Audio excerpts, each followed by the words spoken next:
Լուսանկարի ձախ կողմում Ադրբեջանի հոգևոր առաջնորդն է Ալլահ Շուքյուր Փաշազադեն, հանդիպել է ՄԱԿ-ի գլխավոր քարտուղարին ու հավանաբար ոգևորության պատճառով մոռացել Ղուրանի գրվածքը, թե Աստված չի առաջնորդում նրան, ով ստախոս է։ 1000 մի սուտ է պատմել Անտոնիո Գուտերեշին, պնդել, թե հայ եկեղեցին ու հայկական սփյուռքը ակտիվ քարոզչություն են վարում հայ-ադրբեջանական խաղաղությունը խաթարելու համար։ Նա Հումաթ Օղլու Փաշազադեն է սա ասում, այն մեկը, ով օգոստոսի 8-ից հետո հայրաբար մի դաստիարակչական ապտակել չի տվել որդի Ալիևին, հայերին հիվանդ հասարակություն կոչելու, Հայաստանի ներքին գործերին խառնվելու, երկրի ինքնիշխան տարածքով անցնող երթուղին այսպես կոչված Զանգեզուրի միջանցք անվանելու համար, ինչն էլ ոչ թե պարզապես խաթարում, այլ ջարդուփշուր է անում հայ-ադրբեջանական խաղաղության առանց այն էլ խարխուլ հիմքերը։ Մինչև երկու երկրների քաղաքական ղեկավարները քայլեր են ձեռնարկում խաղաղության ուղղությամբ, մենք տեսնում ենք, որ հայ եկեղեցին կոչ է անում ռևանշիզմի եւ նոր բախման։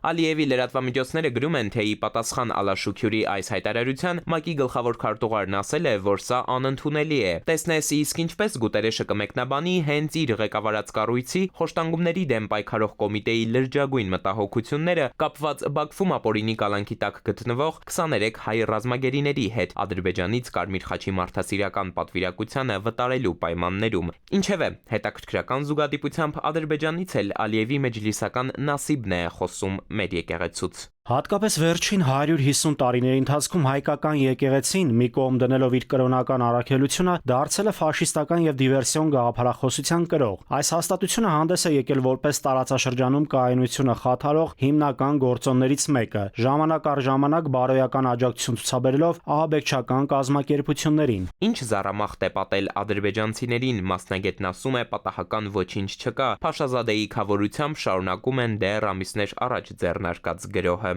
Իրենք փորձում են հայ առաքելական եկեղեցուն ներկայացնել որպես մի կառույց, որը դեմ է իբրև խաղաղությանը, բայց դրա հետ կապված որևէ իրական փաստարկ չեն կարող բերել։ Ադրբեջանական քարոզչամեքենայի շարժիչը հնարավոր ու անհնար բոլոր ուղղություններով գործի է դրված։ Հայ եկեղեցու դեմ պայքարը հստակ համակարգված քաղաքականություն է, շարունակում է ադրբեջանագետը։ Միևնույն ժամանակ ես կարծում եմ դա տեղավորվում է այն խոսույթի շրջանակներում, երբ արտաքին աշխարհին խոսում են քրիստոնեության, քրիստոնեական արժեքների հետ կապված ճնշումների մասին, կոնկրետ Ադրբեջանում պահվող մեր հայ գերիների մասին խոսելիս Ամերիկայի Միացյալ Նահանգների նախագահը կիրառեց 23 քրիստոնյա